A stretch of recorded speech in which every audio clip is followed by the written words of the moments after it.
ഈശോ മിശിഹായ്ക്ക് സ്തുതിയായിരിക്കട്ടെ.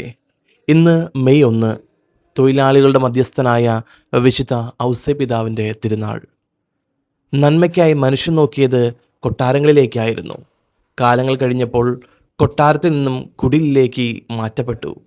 നന്മയുടെ വിപ്ലവകാരിയായ യേശുവിനെ നോക്കി മനുഷ്യർ ചോദിക്കുന്നു, ഇവൻ ആ തച്ചൻ്റെ മകനല്ലേ എന്ന്, മറിയമല്ലേ ഇവൻ്റെ അമ്മ എന്ന്. പിന്നെ ഇതെല്ലാം, അതായത് ഈ നന്മകളെല്ലാം എവിടെ നിന്ന് എന്ന്.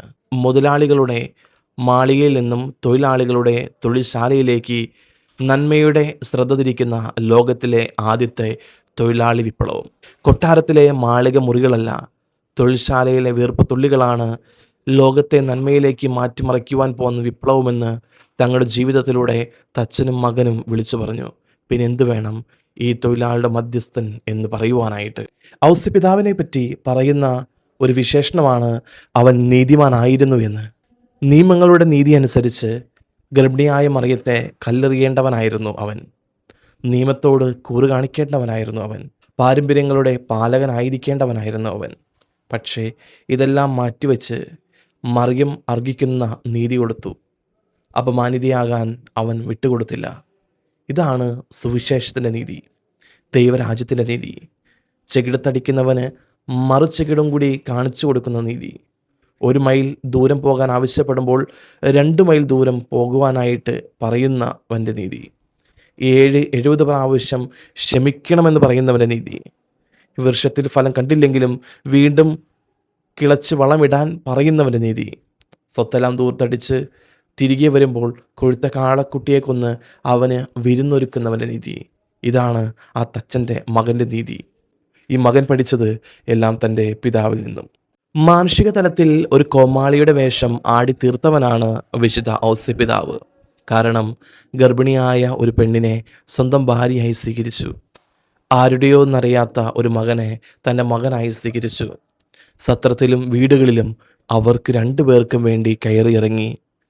ഈശോ ജനിച്ചതിന് ശേഷം സ്വന്തം ബന്ധുക്കളെയും മിത്രങ്ങളെയും ഉപേക്ഷിച്ച് ഈജിപ്തിലേക്ക് പലായനം ചെയ്തു. സ്വപ്നം കാണുന്നതനുസരിച്ച് ഒരു സ്വപ്നാടന ജീവിയായി നീങ്ങി. 380 കിലോമീറ്റർ ബethlehem നിന്നും ഈജിപ്തിലോട്ട്. ഏകദേശം 1.5 മാസത്തോളമുള്ള യാത്ര ആരോടും ഒരു പരാതിയും കൂടാതെ മുന്നോട്ട് നീങ്ങി.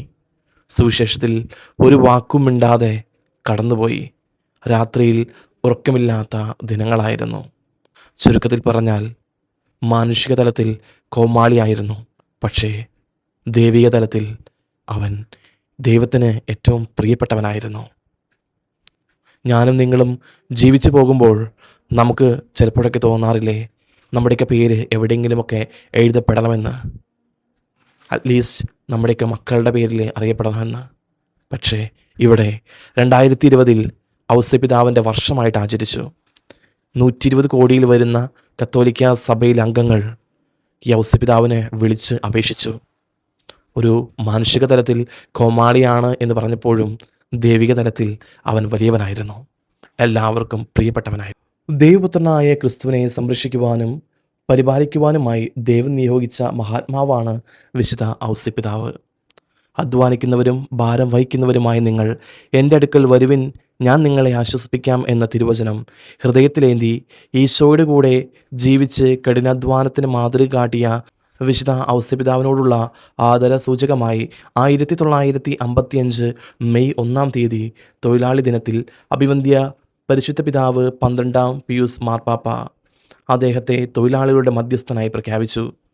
പകലന്തിയോളം അധ്വാനിച്ച് സമൂഹത്തിൻ്റെയും കുടുംബത്തിൻ്റെയും ഉയർച്ചയ്ക്കും വളർച്ചയ്ക്കുമായി ജീവിക്കുന്ന അനേകർക്ക് മാതൃകയും പ്രചോദനവുമാണ് വിശുദ്ധ ഔസേപ്പിതാവ്. ക്രിസ്തുവിൻ്റെ രക്ഷാകര ചരിത്രത്തിലെ വളരെ ശ്രദ്ധേയമായ ഉത്തരവാദിത്വം ഏറ്റെടുക്കുകയും ദൈവം തന്നെ ഏൽപ്പിച്ച കന്യകയായ മറിയത്തെയും ഈശോയെയും സംരക്ഷിക്കുവാനുമായി ഒരു തച്ചൻ്റെ ജോലി ഭംഗിയായി ചെയ്യുകയും അങ്ങനെ തൻ്റെ ജീവിതം ദൈവത്തോടൊപ്പം ആഘോഷമായി മാറ്റുകയും ചെയ്ത വിശുദ്ധ ഔസേപ്പിതാവ് എല്ലാവർക്കും മാതൃകയും ആവേശവുമാണ്. വിശുദ്ധ ഗ്രന്ഥത്തിൽ വിശുദ്ധ ഔസേപ്പിതാവിനെക്കുറിച്ച് പ്രതിപാദിക്കുന്ന ഭാഗങ്ങൾ വളരെ കുറവാണെങ്കിലും വചനഭാഗങ്ങളിലൂടെ കടന്നു പോകുമ്പോൾ വിശുദ്ധ ഔസേപ്പിതാവിൽ നിറഞ്ഞു നിന്ന വ്യക്തി എത്ര സമുന്നതനായിരുന്നുവെന്ന് നമുക്ക് മനസ്സിലാക്കുവാനായിട്ട് സാധിക്കും. ദൈവസ്വപ്നത്തിന് വേണ്ടി തൻ്റെ സ്വപ്നങ്ങളെല്ലാം മാറ്റിവെച്ചവനായിരുന്നു വിശുദ്ധ ഔസേപ്പിതാവ്. ഒരു പ്രാർത്ഥനയുടെ മനുഷ്യൻ, ദൈവഹിതം നിർവഹിച്ച ഒരു മഹാത്മാവ്, അധ്വാനിച്ച് അന്നം കഴിച്ച ഒരു കുടുംബനാഥൻ, വാതിൽ പണിത് വാതിലായവനായിരുന്നു. തിരുസഭയുടെ കാവൽക്കാരൻ, തിരുക്കുടുംബത്തിൻ്റെ സംരക്ഷകൻ. ഇങ്ങനെ ഒട്ടനവധി വിശേഷണങ്ങൾ വിശുദ്ധ ഔസേപ്പിതാവിന് നമുക്ക് കൊടുക്കുവാനായിട്ട് സാധിക്കും. അതുകൊണ്ട് നമുക്കെല്ലാവർക്കും ഒന്ന് ചേർന്ന് പ്രാർത്ഥിക്കാം. തിരുക്കുടുംബത്തിൻ്റെ പാലകനും തിരുസഭയുടെ സംരക്ഷകനും തൊഴിലാളികൾ മധ്യസ്ഥനുമായ വിശുദ്ധ ഔസേപ്പിതാവേ, ആത്മസമർപ്പണത്തിലും വിശുദ്ധിയിലും വളരുവാനും തൊഴിലിൻ്റെ മഹാത്മ്യം മനസ്സിലാക്കി ഞങ്ങളുടെ ജോലികളിൽ കർമ്മനിരതരാകുവാനും ഞങ്ങളെ അനുഗ്രഹിക്കണമേ എന്ന്. ദൈവം നിങ്ങളെല്ലാവരെയും സമൃദ്ധമായി അനുഗ്രഹിക്കട്ടെ.